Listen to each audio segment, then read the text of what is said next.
I never really believed in ghosts.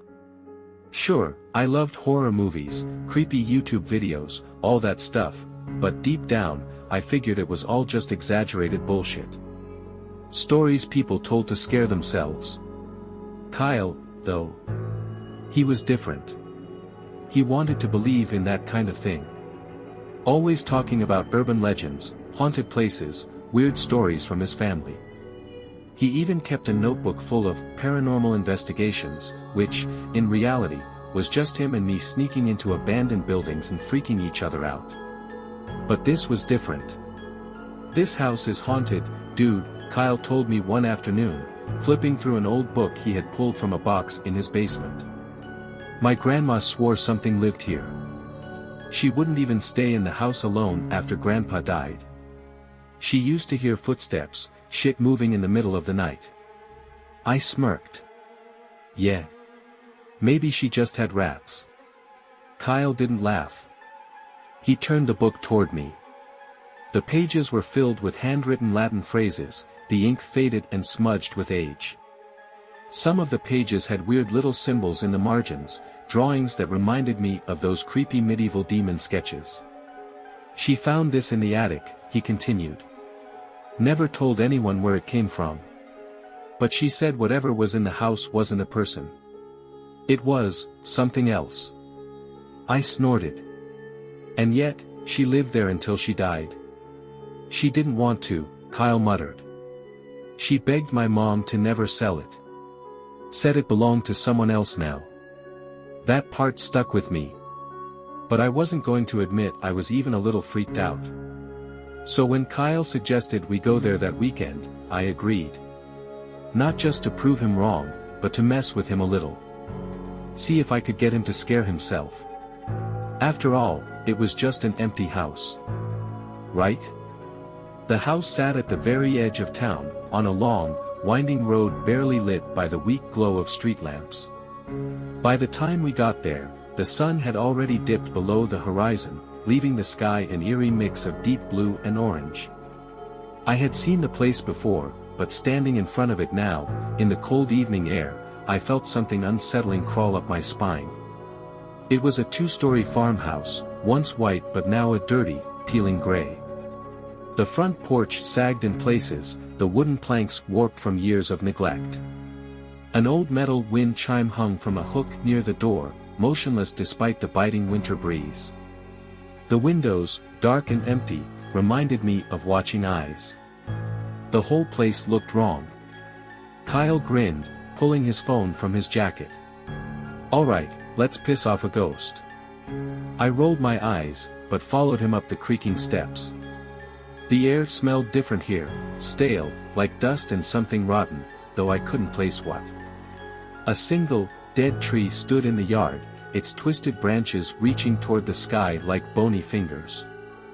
I had the sudden thought that if we turned back now, the house wouldn't let us leave. I shook it off. "Stop being stupid." Kyle shoved the door, and with a groan, it swung open.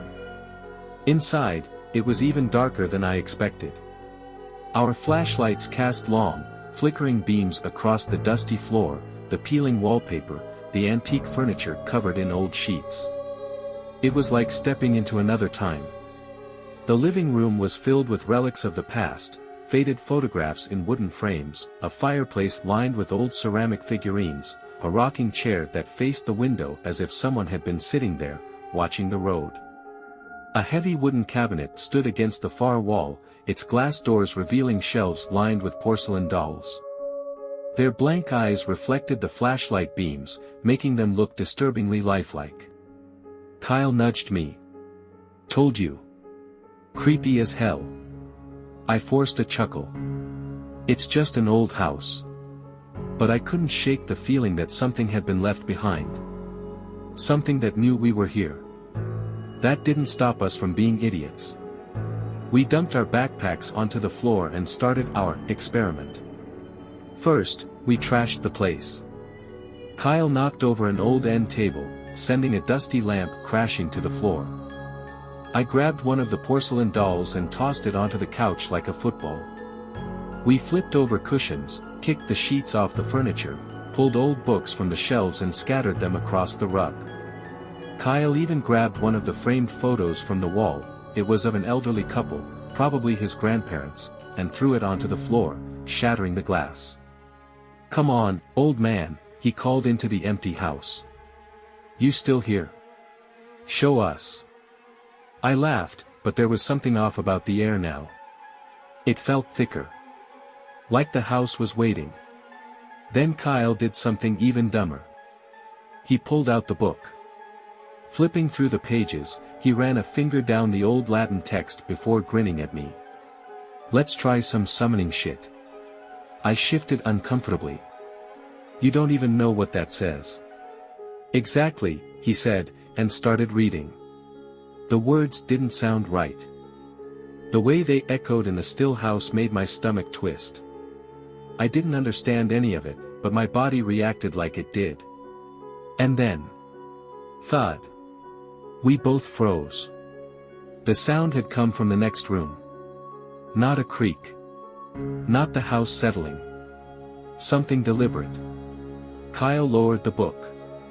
"Did you hear?" Bang. We spun toward the noise as, right in front of us, a closet door creaked open. My breath caught in my throat as something tumbled out, landing in a heap on the dusty floor. A dress. Not just any dress, an old, yellowed wedding dress, still intact but crumpled as if someone had stuffed it inside. The lace was delicate, the fabric still holding onto the shape of a body that wasn't there. Kyle took a step closer. What the? Crash. An old lamp near the rocking chair toppled over, shattering against the wooden floor. I don't remember running.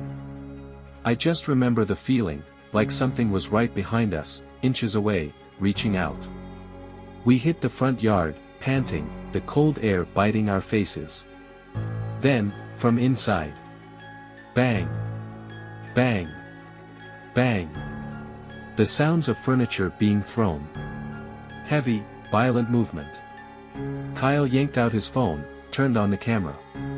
And the second he hit record, the screen glitched, flickered, and went black. I fumbled for my flashlight.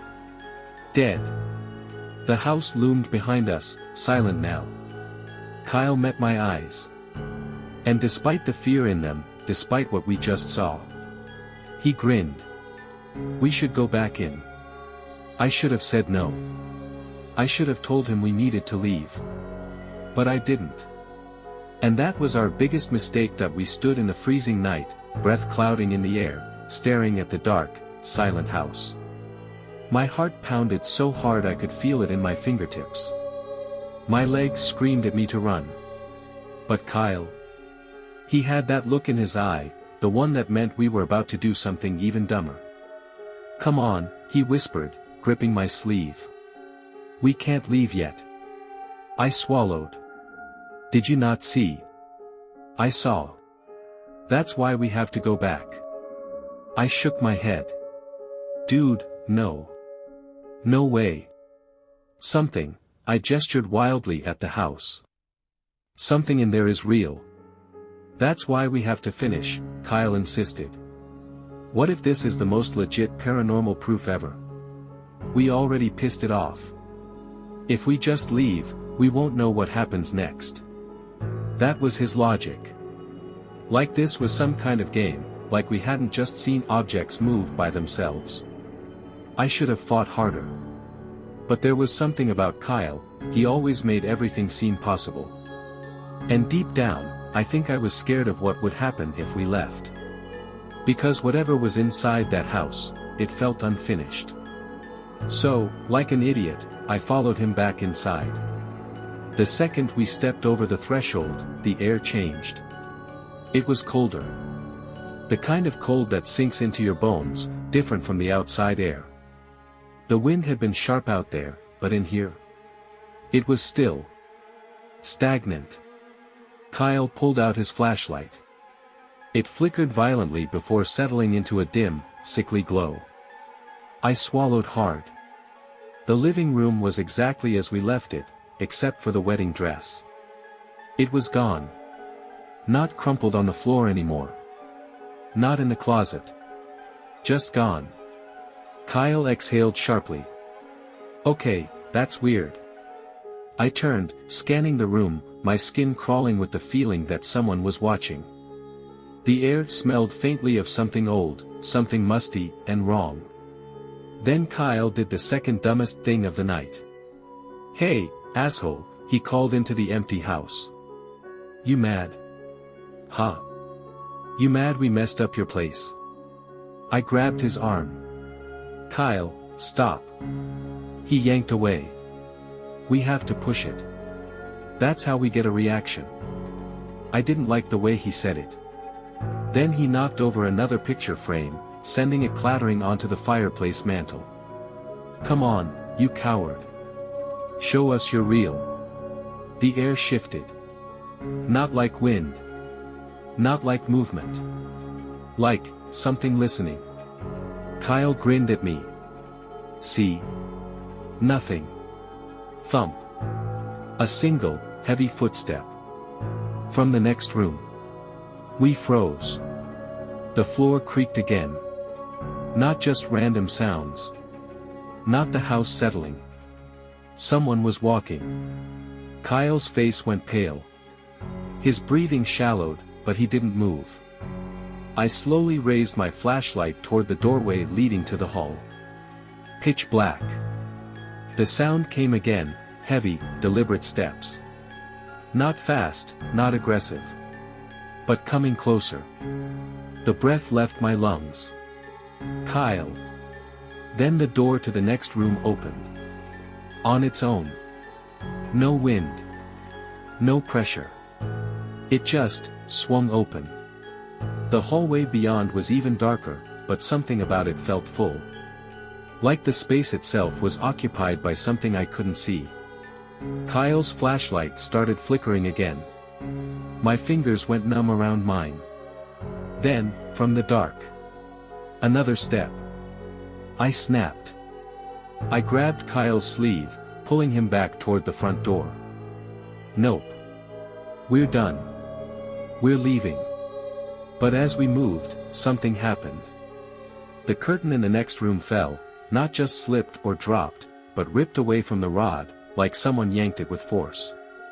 Kyle and I bolted. We hit the yard in seconds, lungs burning, snow crunching under our boots.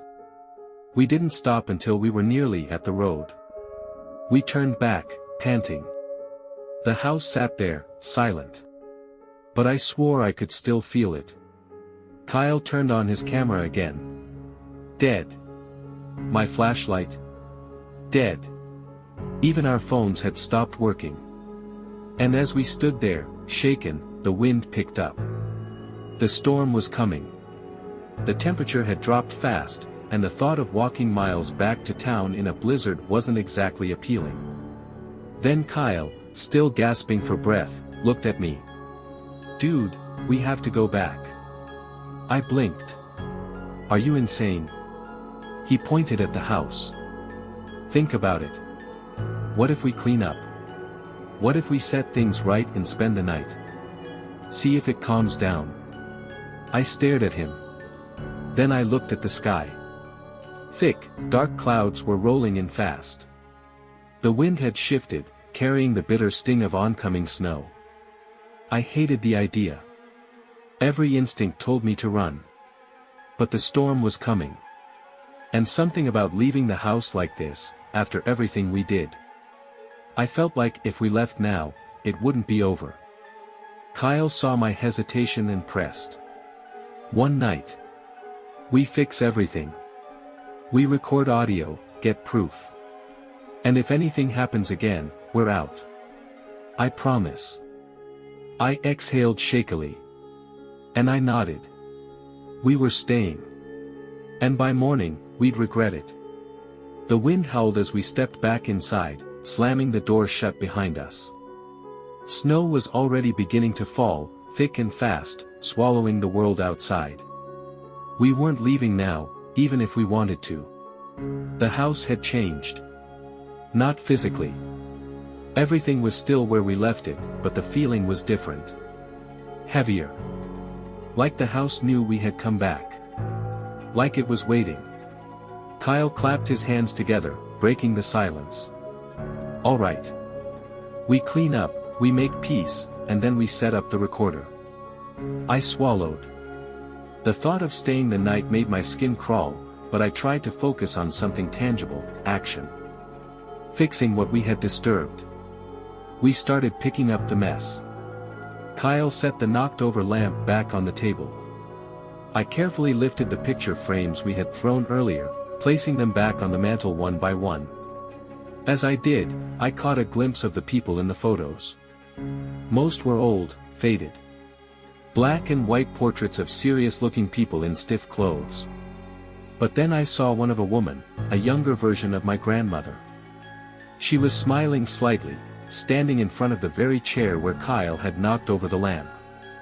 I felt a lump in my throat. Had we disrespected her? As if in response to my thoughts, the floor creaked behind me. I froze. My stomach twisted into a knot. "Kyle," I whispered. He looked up.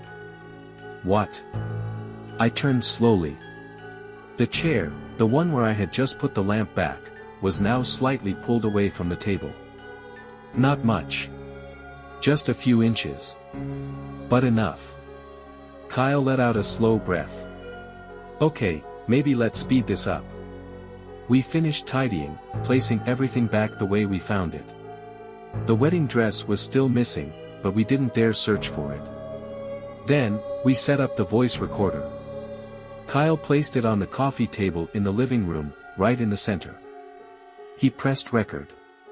A small red light flickered to life. For a while, we sat in silence, letting it run. The only sounds were the wind outside and the occasional creak of the old house settling. Then, after about 10 minutes, Kyle leaned forward.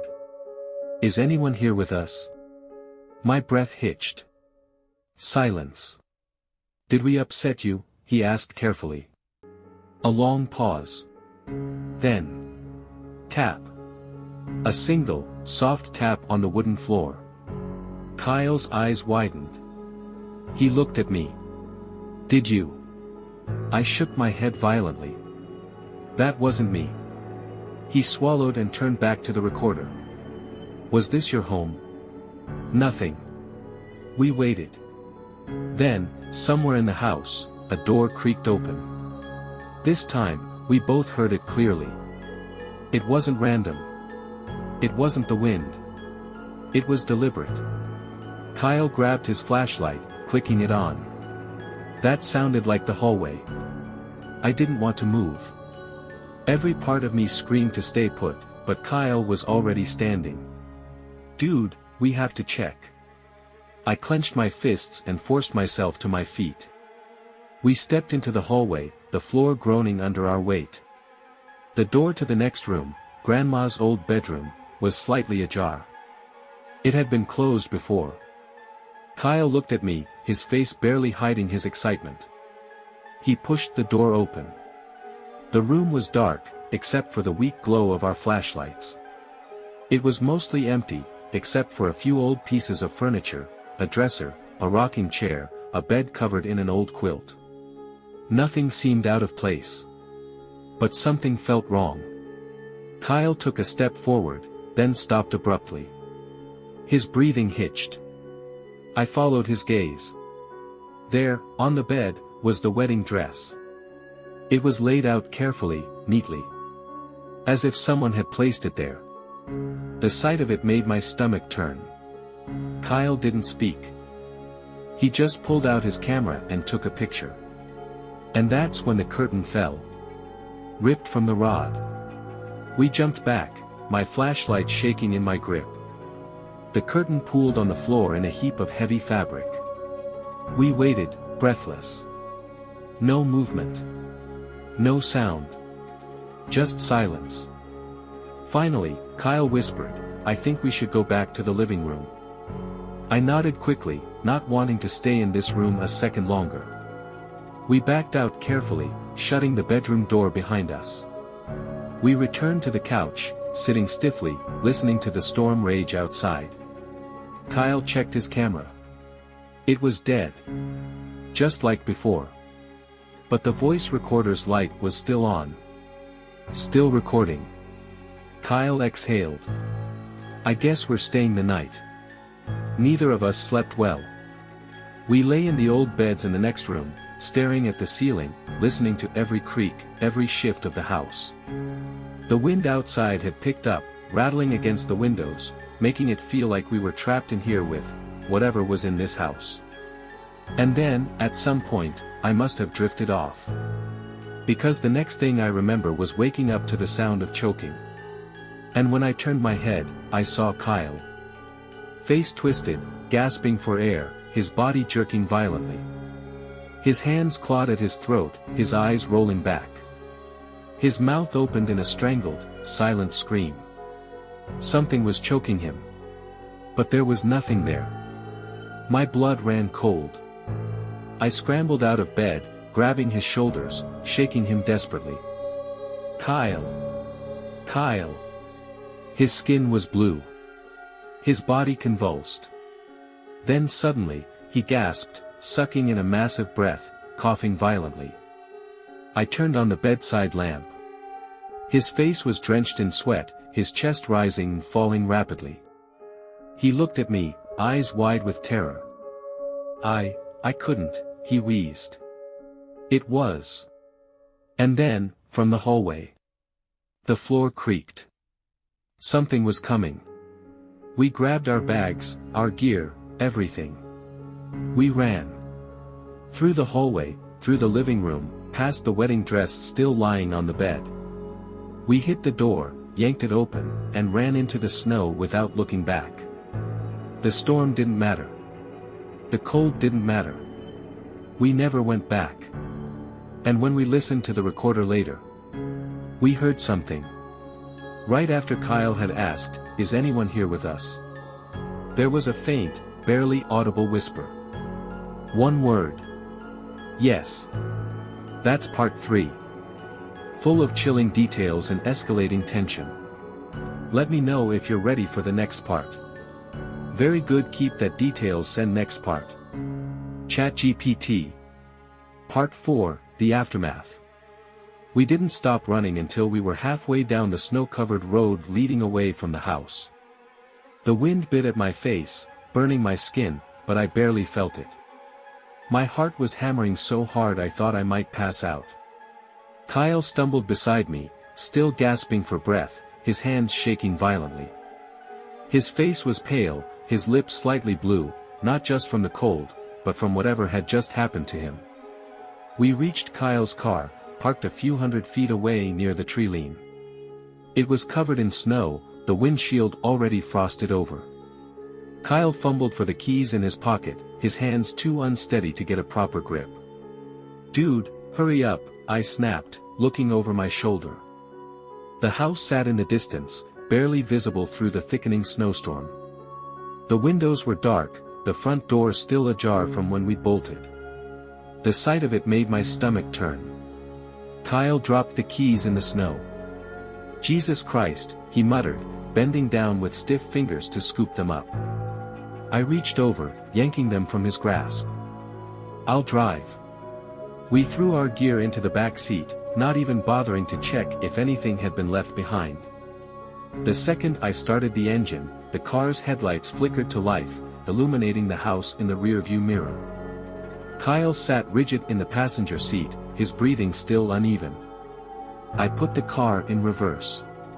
And then, every single light in the house turned on at once. Every single one. The living room. The kitchen. The upstairs windows. A bright, blinding glow in the middle of the snowy darkness. Kyle let out a strangled noise. I didn't wait. I floored the gas pedal, tearing away from the house as fast as the icy road would allow. We didn't talk much on the way back. Kyle sat hunched forward, rubbing his arms, staring blankly at the dashboard. Every so often, I saw him check his throat in the mirror, as if expecting to see handprints. I kept both hands on the wheel, my knuckles white. My thoughts were a mess, flashes of the night replaying in my head over and over. The wedding dress. The falling lamp. The whisper on the recorder. And Kyle, turning blue, gasping, struggling as if something had its hands around his throat. Neither of us had an explanation. Neither of us wanted one. By the time we reached town, the snowstorm had eased into a light flurry. The streets were empty, silent, the occasional street lamp casting long shadows over the road. Kyle finally spoke. "We're never going back." It wasn't a question. I nodded. "Yeah." Neither of us said another word as I pulled into his driveway. Kyle barely slept that night. He told me the next day that every time he closed his eyes, he felt pressure on his throat. Not enough to choke him, but just enough to feel like something was still there. Watching. Waiting. I didn't sleep much either. I kept replaying the moment when he was struggling to breathe. The way his body jerked. The horrible, hollow silence of the house around us as it happened. It wasn't a dream. It wasn't sleep paralysis. It was real. And the worst part? When I finally found the nerve to listen to the recording we had made, I heard something I hadn't noticed before. Right after Kyle gasped for air, right after he woke up, freed from whatever had been suffocating him, there was a laugh. Soft. Faint. Almost mocking. And then, whispered so quietly I almost missed it. "You shouldn't have come back." I barely slept the next night. Every time I closed my eyes, I saw Kyle's face, blue, twisted, gasping for breath as invisible hands choked the life out of him. My brain replayed it like a broken record, along with the things we heard on that recording. That laugh. That whisper. "You shouldn't have come back." Every time I thought about it, my stomach twisted with a sick, cold dread. By the time the sun came up, I felt like I had aged 10 years overnight. I sat in bed, staring at my phone, debating whether to call Kyle. Before I could, my phone buzzed. "Kyle." I answered immediately. "Hey." He didn't say anything at first. Just breathed into the receiver. It was shallow, ragged. "Kyle." "I think," he swallowed. His voice was hoarse, like he hadn't slept either. "I think something followed me home." A chill ran through my body. "What do you mean?" A long pause. Then, in a quiet, strained voice, he said, "I heard it last night." I sat up straighter. "What do you mean, you heard it?" Kyle exhaled shakily. I could hear the exhaustion in his voice. "I woke up around 3.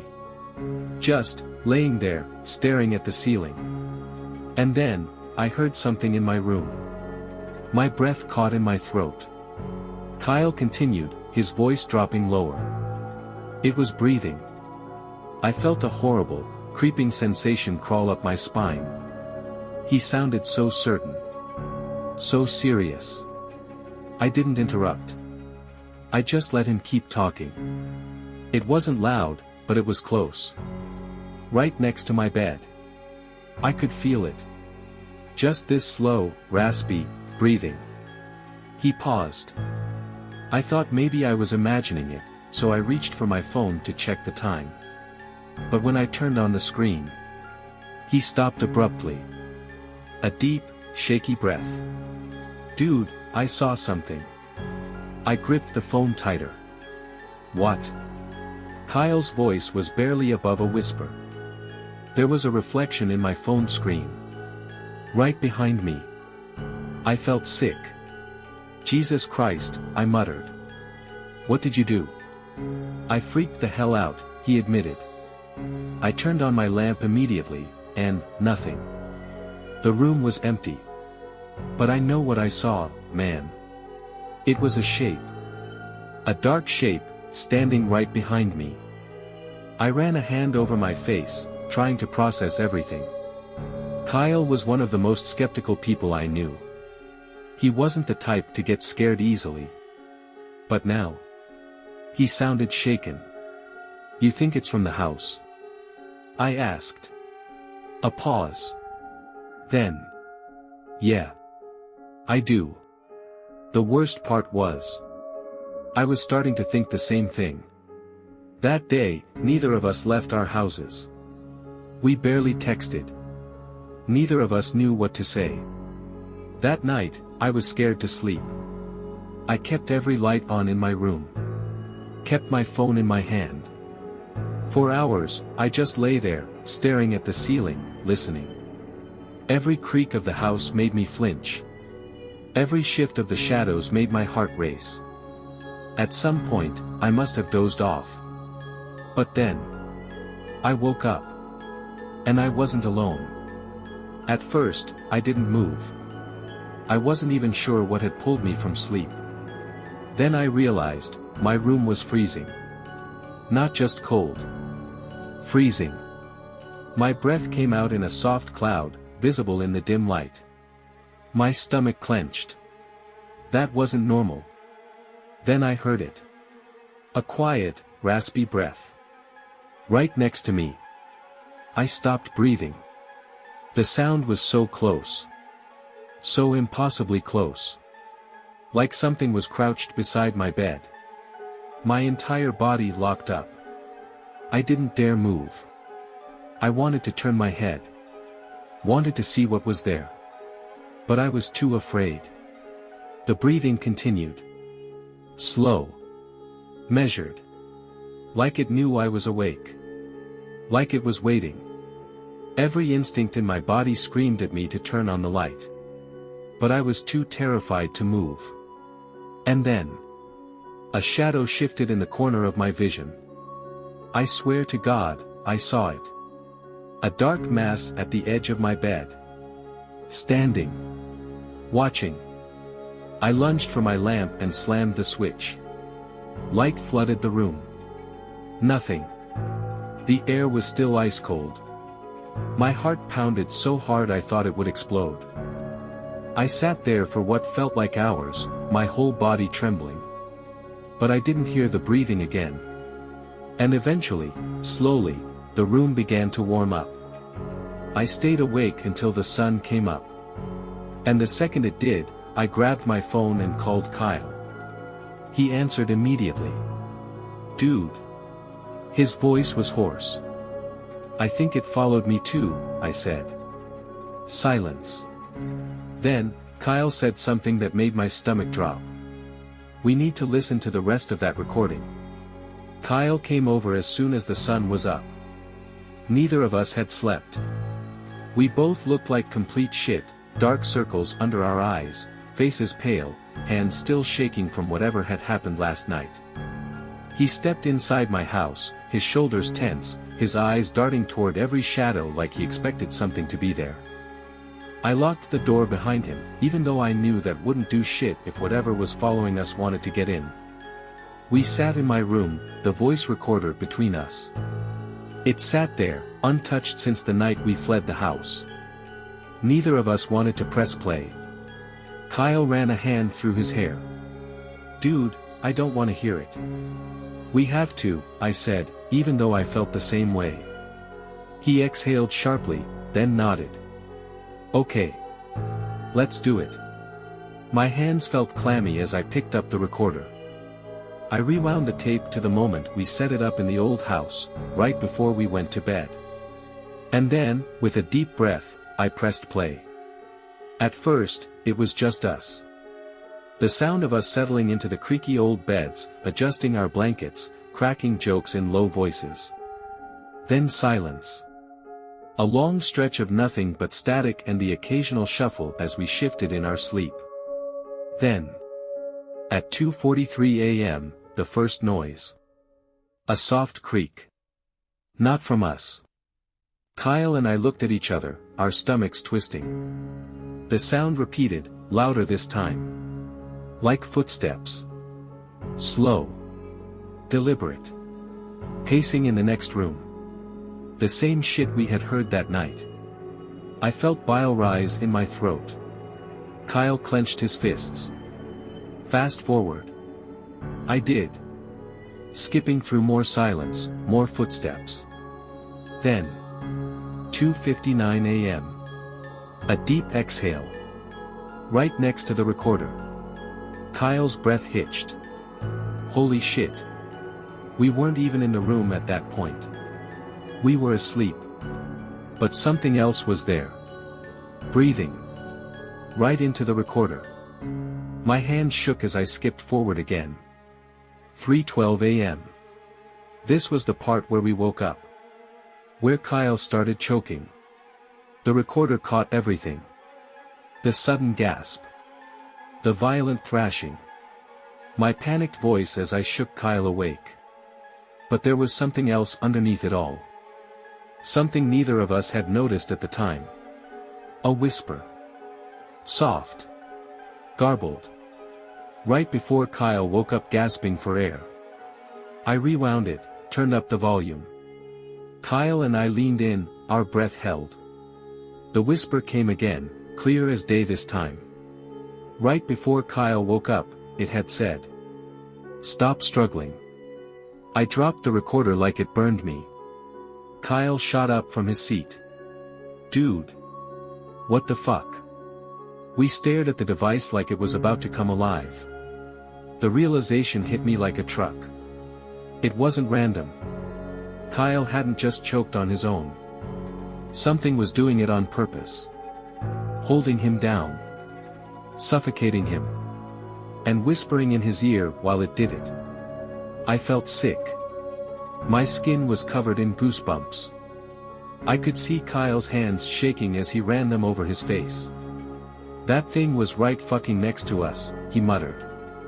We need to get rid of this, I said, gesturing to the recorder. Burn it. Smash it. I don't care, we can't keep this shit. Kyle didn't argue. He grabbed it off the desk, marched straight to the backyard, and hurled it into the fire pit. We doused it in lighter fluid and set it on fire. The plastic warped. Melted. The small screen cracked. It smelled awful. We stood there, watching until it was nothing but a blackened, twisted mess. Neither of us spoke. But we both knew it wasn't enough. Because even as the flames consumed the recorder, I couldn't shake the horrible feeling that something, someone, was watching us. And it wasn't done with us yet. We thought burning the recorder would help. That maybe it would get rid of whatever we had brought back with us. We were wrong. That night was the worst of all. Kyle refused to go home. He didn't say it outright, but I could tell, he was scared to be alone. And to be honest, I was too. So he stayed over. We kept the lights on. Closed every window. Blocked every door. We didn't talk about the voice on the recording. We didn't talk about how we both felt like something was still watching us. We just sat in my room, exhausted, waiting for the night to end. Around 1 a.m., we dozed off. That was a mistake. I woke up freezing. My breath fogged in the air. I sat up, disoriented. The room was so quiet. Too quiet. I turned my head toward Kyle's mattress. And my blood turned to ice. Kyle was lying on his back. His arms were pinned to his sides. His lips were blue. His chest barely moving. And his throat was caving inward. Like invisible hands were squeezing it shut. For a split second, I just froze. Then, I launched myself toward him. Kyle! Wake up! I grabbed his shoulders and shook him hard. His body was cold. His skin pale. His lips parted, but no air came out. His eyes fluttered, unfocused, his hands twitching against the sheets. He was dying. I panicked. I didn't know what to do. I just grabbed him, shook him, screamed his name. And then, he gasped. A sharp, ragged inhale, like he had just broken through the surface of water. His whole body jerked. His hands clawed at his throat. And the second he could move, he started screaming. I grabbed his face. Kyle, it's okay. It's okay, man, you're okay. But he wasn't okay. His eyes were wild, darting around the room like he could still see it. Whatever had been choking him, it had been real. And then, suddenly, every light in my room went out. Darkness swallowed us whole. The air turned thick. Heavy. Like the entire room was pressing in on us. And then, in the pitch black, something fell. A hard, thudding crash. Followed by another. And another. Objects hitting the floor. Being thrown. From every corner of the room. Kyle and I scrambled to our feet, blind in the dark, tripping over our own fear. We fumbled for our phones, but they wouldn't turn on. The flashlight wouldn't work. The screen was frozen. And then, the closet creaked open. Slowly. Deliberately. And from the darkness inside, something tumbled out. I didn't see it at first. But when my eyes adjusted, I felt my stomach drop. It was a dress. White. Lace. Yellowed with age. Kyle swore under his breath. It was the same dress that had fallen from my grandmother's closet that night in the house. But that wasn't possible. We had left it there. Hadn't we? The air grew colder. And then, from the darkness of the closet, a whisper. Soft. Raspy. Right behind us. You shouldn't have come back. We didn't think. We just ran. Bolted out of my room, tripping over ourselves, slamming into walls. We didn't stop until we were outside, breathless, shivering, our skin damp with cold sweat. The house loomed behind us, silent. Like it had never been disturbed at all. But we knew better. We knew it had been watching us. And we knew, we could never go back. Not to that house. Not to my room. Not to anywhere it could find us again. That was the last night Kyle and I ever spoke about what happened. We never returned to my grandmother's house. And we never slept in the dark again.